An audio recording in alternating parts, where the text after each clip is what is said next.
함께 믿음의 사람은 비방하지 않는다 라는 제목으로 하나님 말씀을 나누어 보고자 합니다. 계속해서 주일마다 우리가 야고보서를 살펴보고 있습니다.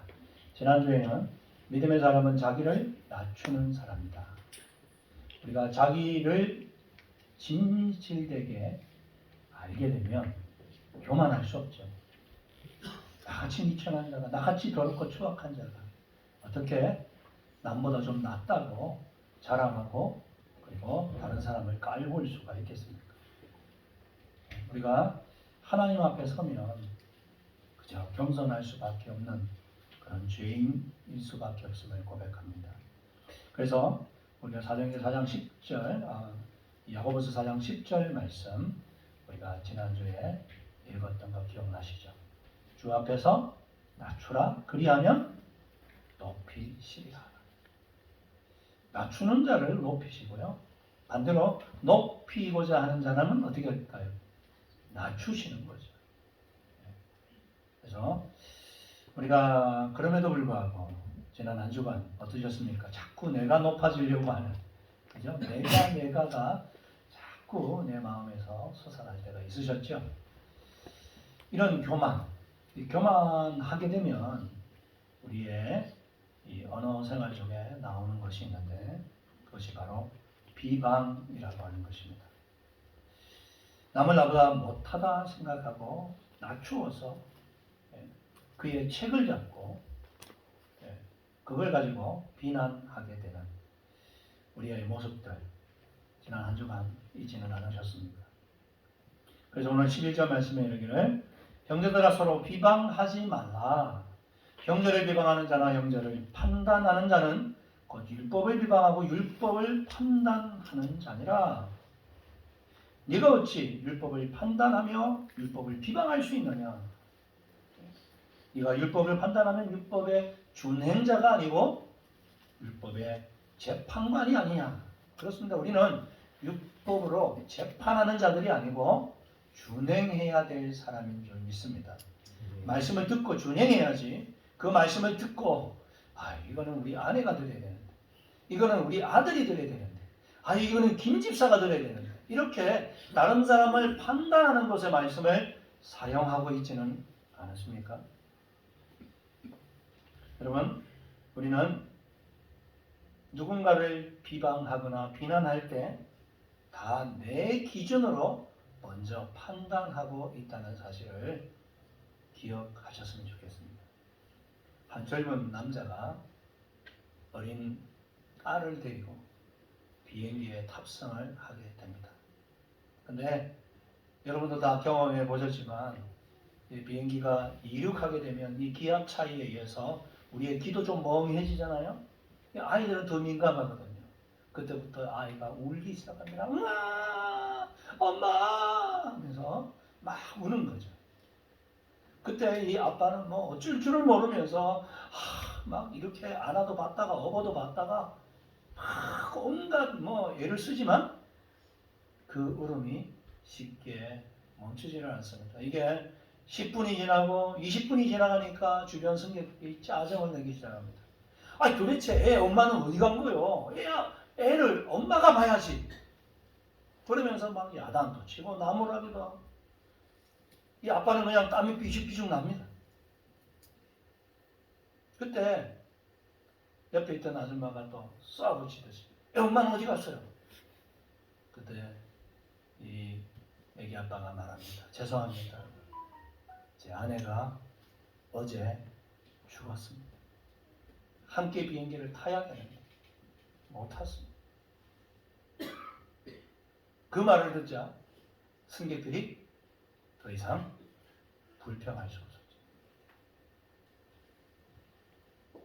우리는 우리 나름대로 기준을 가지고 남을 판단하고 그 사람의 상황이 어떤지 어떤 형편에 있는지도 모른 채 깎아내리고 그 잣대로 비판하고 비방하게 되는 것을 경험하게 됩니다.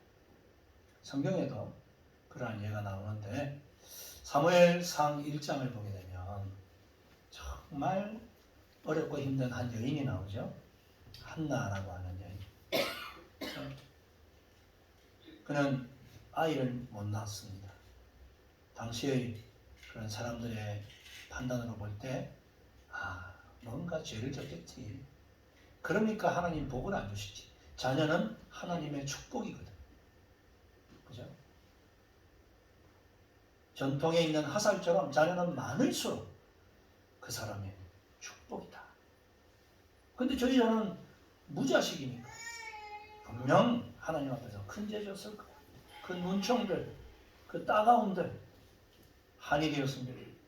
그래서 하나님께 제사를 드리기 위해 그 가족이 다 실로에 올라갔을 때 그는 성막 앞에서 홀로 앉아 웁니다. 그리고 한숨 지으면서 기도하기 시작합니다. 13절에 한나가 속으로 말하며 입술만 움직이고 음성은 들리지 아니하므로 엘리는 그가 취한 줄로 생각하죠. 그녀는 소리내어 울지도 못하고 하나님 하고 부르짖지도 못하고 주여 외치지도 못하고 그냥 혼자 속으로 입만 달싹달싹 거리면서 누가 들을까봐 그저 하나님 앞에 이 안타까운 마음을 읊조리고 있는데 엘리 제사장은 그녀가 뭐 했다고 생각합니까? 취한 줄. 왜요? 방금 전에 제사 마치고 가족들이 식사를 했으니까 그때 아마 기분이 좋아서 한잔 했는가 봐. 그러면 얌전히 자빠져 잘 일이지. 왜 이 예배당에 와가지고 그렇게 눈물을 흘리면서 기도는 안 하고 저 같은 목사가 그렇게 판단할 수 있거든. 이 엘리가 자기의 기준으로 한나를 판단하고 지금 정죄까지 합니다. 포도주를 끊어라. 언제까지 취해 있겠느냐?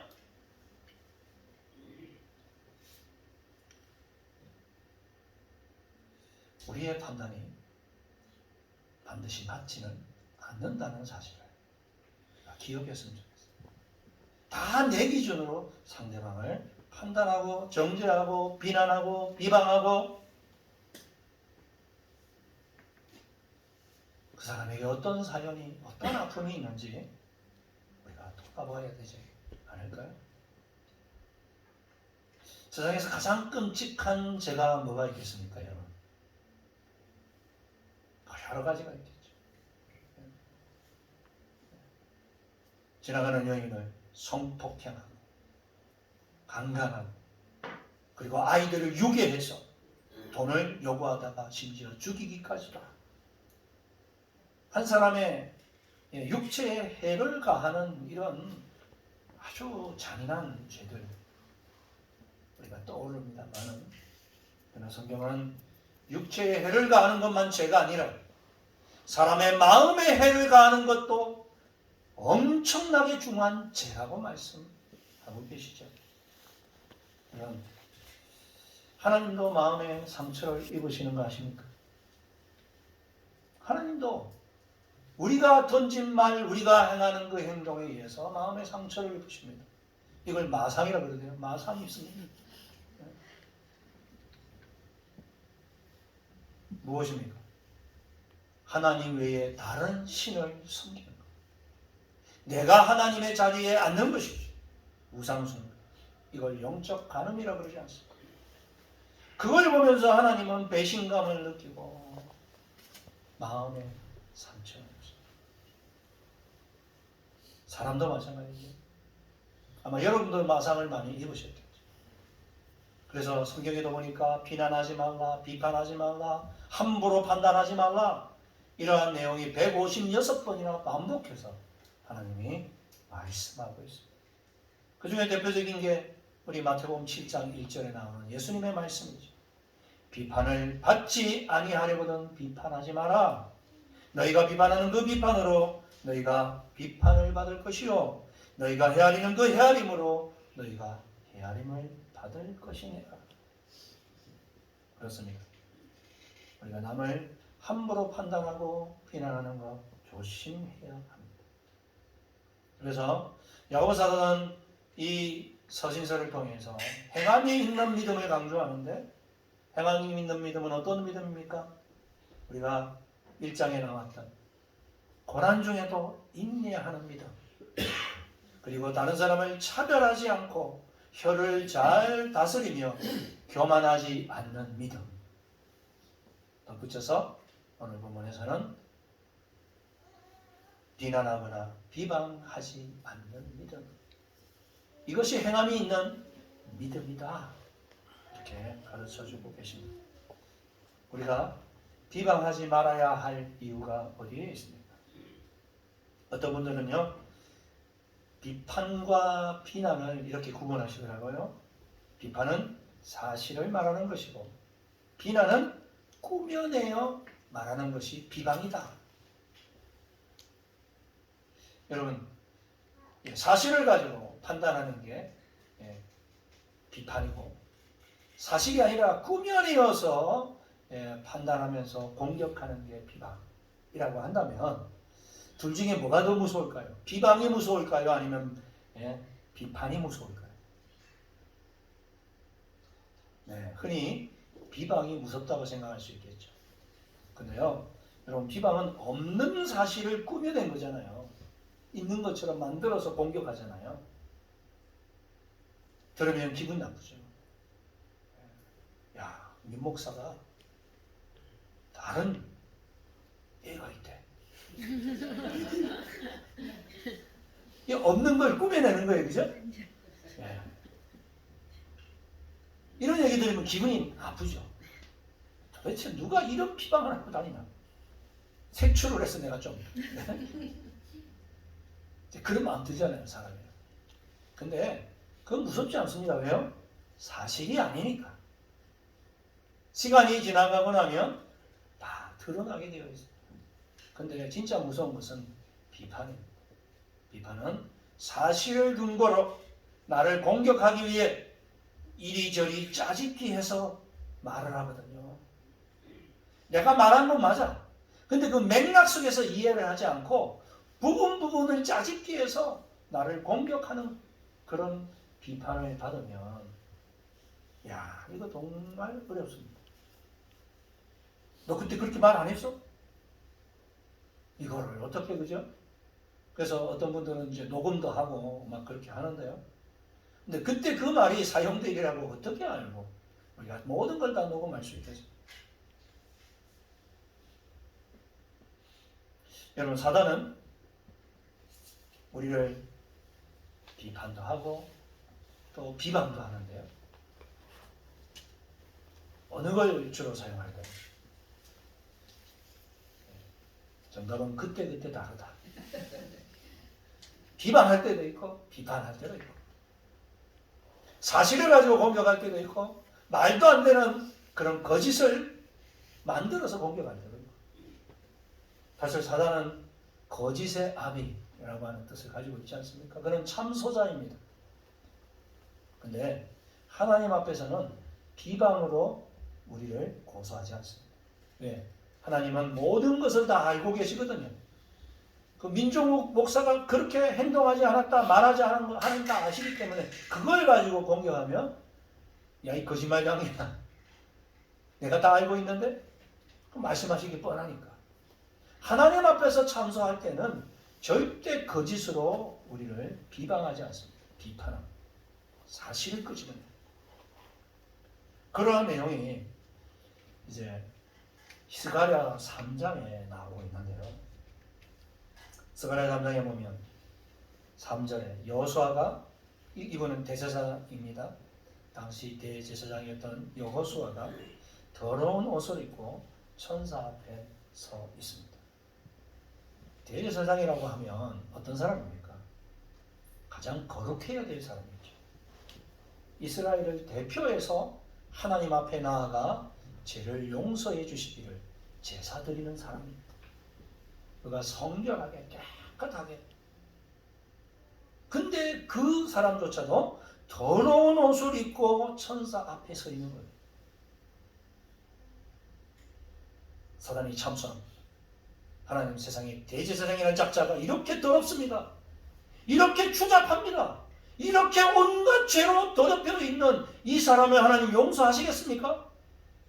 하물며 일반 이스라엘은 말할 필요도 없습니다. 하나님, 당신이 선택한 이 선민이란 자들이 이렇게 지저분한 인생을 삽니다.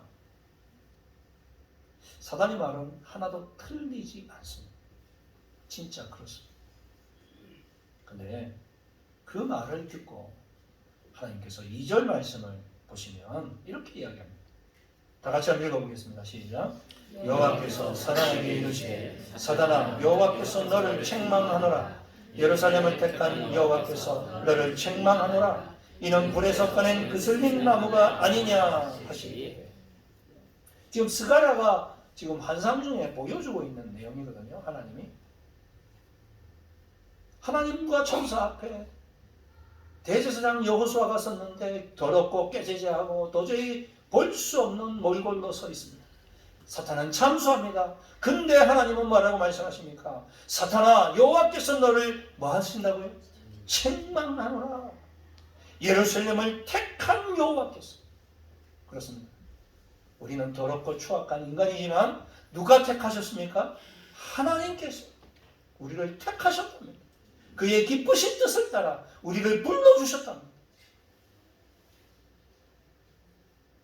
여호와께서 너를 책망하노라. 이는 불에서 꺼낸 그슬린 나무가 아니냐. 그렇습니다. 우리가 숯을 만들 때 온전하게 태워진 숯, 그것은 우리가 불을 붙이면 얼마나 잘 탑니까? 거기에 삼겹살도 구워 먹고, 그죠? 사슬육도 하고. 그러나 파다만 그 나무로 음식을 해 먹으려고 하면 안 되죠.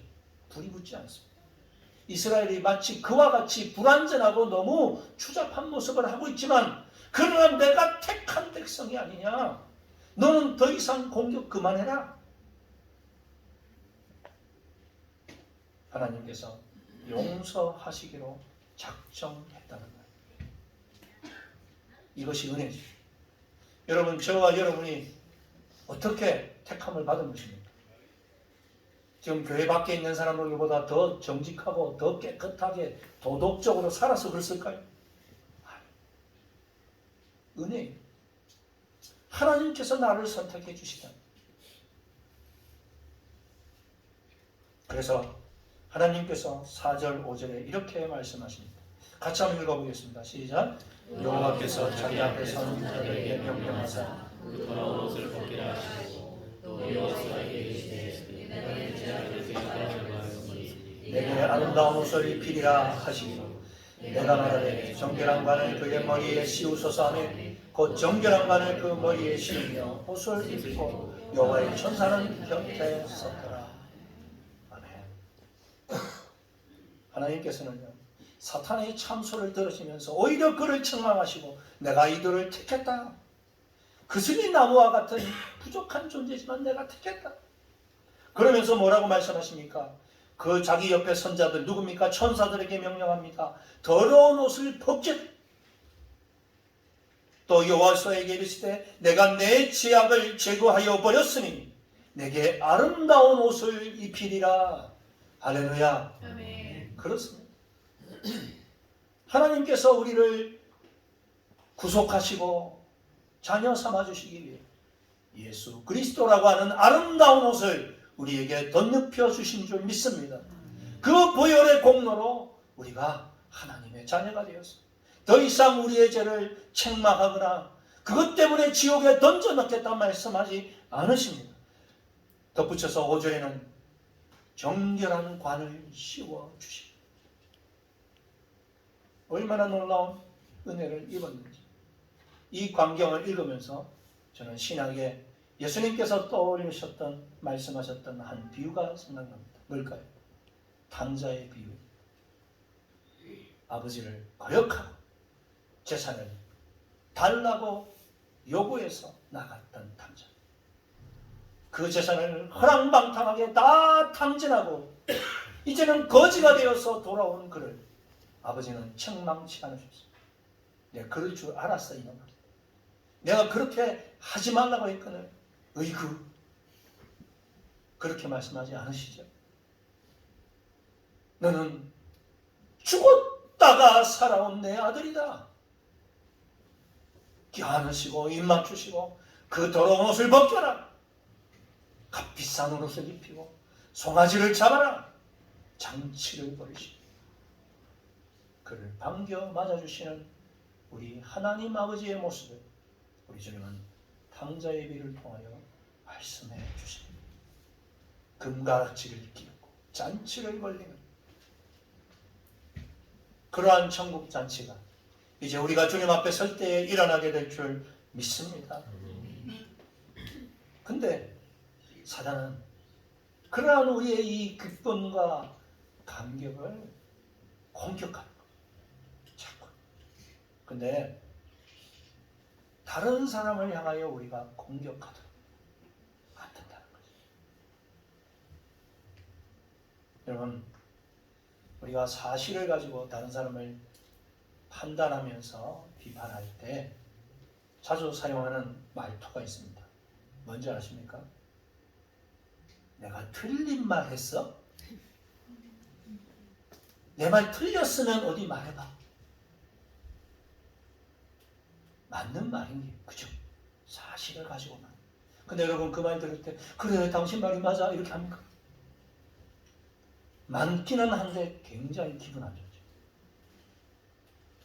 왜냐하면 그 사람이 나에게 그 잘못을 지적할 때 그것을 앞으로 고치고 하나님 사람답게 살아가도록 우리에게 하는 말이 아니라는 사실. 우리는 느낌으로 압니다. 다른 말로 표현하면 의도가 잘못됐다는 것을 아는 거죠. 근데 그 의도가 잘못된 그 말을 우리는 느끼지만 참 구체적으로 그 불순한 의도를 잡아내기는 참 어렵습니다. 혹시 여러분이 그러한 비난이나 비방을 하시고 계시지는 않으셨습니까? 네이버 사진에 보면 이렇게 구분을 하더라고요. 비판은 사물의 옳고 그름을 가리기 위해 판단하고 밝히는 것. 비난은 뭐냐? 남의 잘못이나 결점을 책잡아서 나쁘게 말하는 것. 비방은 남을 비웃고 헐뜯기 위해 말하는 것. 우리가 남을 비난하고 비방할 의도로 판단하고 있지는 않습니다. 옳고 그름을 판단하긴 하는데 그것이 잘못된 의도로 사용하고 있을 수 있다는 거죠. 그걸 상대방은 모를 수 있어도 누구는 압니까? 나는 알아요. 사실을 가지고 이야기하지만 상대방을 헐뜯고 그 책을 잡아서 그를 몰아세우기 위해서 한다는 사실. 하나님도 아시죠. 그래서 오늘 형제들아 서로 비방하지 말아라 이 말은 상대방이 어떤 의도로 나에게 말하는지를 잘 판단하라 이런 의미가 아닙니다. 그건 우리가 잘 알 수 없어요. 느끼지만 우리가 구체적으로 드러내지 못합니다. 그렇다면 이 말씀은 누구에게 하는 말씀입니까? 나 자신에게 하시는 말입니다. 너는 말할 때 사실을 말하지만 잘못된 의도로 말해서는 안 된다. 정말 그가 옳은 사람이 되기를, 하나님 앞에서 거룩한 사람이 되기를 판단하고 말하는 것 괜찮아. 그러나 그를 공격하기 위해서 판단한다면 그것은 잘못된 것이다. 그렇습니다. 우리 하나님은 내 심정을 다 꿰뚫어 보고 계시는 분임을 잊지 마십시오. 사무엘상 16장 7절 말씀처럼 사람은 외모를 보거니와 나 여호와는 무엇을 보십니까? 중심을 보십니다. 갈라디아서 6장 7절에서 스스로 속이지 마라. 우리가 스스로 자신을 속일 수 있습니다. 나는 다 당신을 위해서 하는 말이야 라고 스스로까지 속이려고 합니다. 그러나 하나님은 업심여김을 받지 아니하시나니 사람이 무엇으로 심든지 그대로 거두리라. 여러분, 우리가 하나님만이 입법자이고 재판관인 줄 믿습니다. 내가 재판관이 되어서 판단하려고 하지 마시고, 이제 우리가 해야 될 일은 무엇입니까? 그러기 위해 하나님 임재의식을 갖는 것입니다. 비방하지 않으려면 내가 하나님 임재의식을 가지고, 다른 사람이 내 판단의 의도를 모르죠. 그러나 나는 알고 하나님은 아시기에 내가 하나님을 의식할 필요가 있습니다. 그래야 비난하지 않습니다. 그래야 비방하는 습관을 버릴 수가 있습니다. 제가 일주일 동안 살아가면서 가장 거룩한 시간을 보낼 때가 언제라고 짐작하십니까? 일주일 중에. 토요일입니다. 토요일. 특히 토요일 저녁. 왜요? 그 다음날 말씀을 전해야 되는데 내가 이 더럽고 추악한 그런 모습을 가지고 있으면 안 되니까. 성령님께 쓰임을 받으려면 내가 정결해져야 되니까. 되도록이면 세상의 뉴스도 잘 접하지 않고 찬양 듣고 말씀 읽고, 더더군다나 누구를 의식할까요? 제 가족을 의식합니다. 왜 그렇습니까? 아이고, 지나자리지.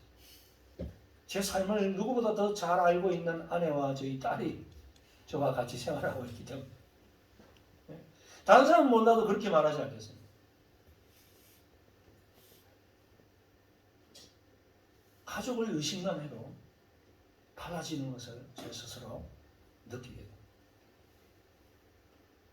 하물며 하나님은 가족이 없는 공간에도 함께 계시죠.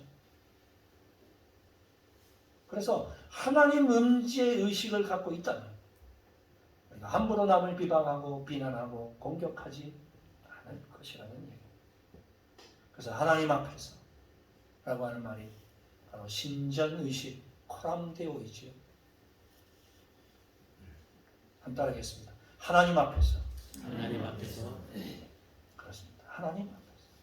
하나님의 임재를 우리가 의식할 수만 있다면 우리는 믿음의 사람다운 그런 모습을 갖게 될 것입니다.